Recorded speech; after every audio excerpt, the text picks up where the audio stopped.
बेटी और सेब की कहानी। एक बार पिताजी अपनी बेटी को बाजार घुमाने के लिए ले गए। बाजार में तरह तरह की चीज़ें थी। तभी बेटी की नज़र सेब से भरे एक ठेले पर पड़ी। बेटी ने पिताजी से सेब दिलाने के लिए कहा, क्योंकि बेटी बहुत छोटी थी और पिताजी नहीं चाहते थे कि उसकी बेटी इसके लिए ज़िद करे। इसलिए पिताजी ने तुरंत 2 सेब खरीद लिए।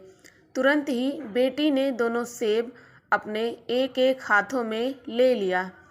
उसके पिता ने उससे पूछा कि बेटी, क्या तुम मेरे साथ एक सेब बांट सकती हो? यह सुनते ही बेटी ने एक सेब का टुकड़ा खा लिया। इससे पहले कि पिता कुछ और बोलता, बेटी ने दूसरे सेब का टुकड़ा भी खा लिया। यह देखकर उसके पिता को बहुत दुख हुआ। वो मन ही मन सोचने लगा कि उसने अपनी बेटी को कैसे संस्कार दिए हैं। शायद कुछ गलत संस्कार की वजह से उसकी बेटी के अंदर लालच की भावना पैदा हो गई है।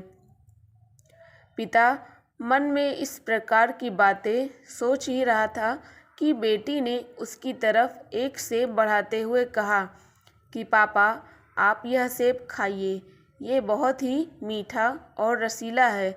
इस पर पिता को कुछ कहते नहीं बना।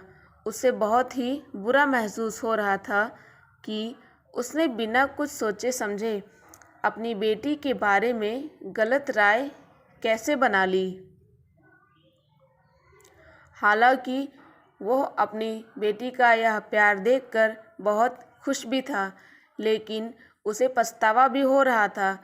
इस कहानी से यही सीख मिलती है कि कभी भी बिना सोचे समझे फैसला नहीं लेना चाहिए, नहीं तो हमें बाद में पछतावा होता है। दोस्तों, इस कहानी पर आपकी क्या राय है हमें कमेंट करके ज़रूर बताएं। चैनल पर नए हैं तो सब्सक्राइब कर दीजिएगा और कहानी आपको कैसी लगी कमेंट करके बताना। कहानी सुनने के लिए धन्यवाद दोस्तों।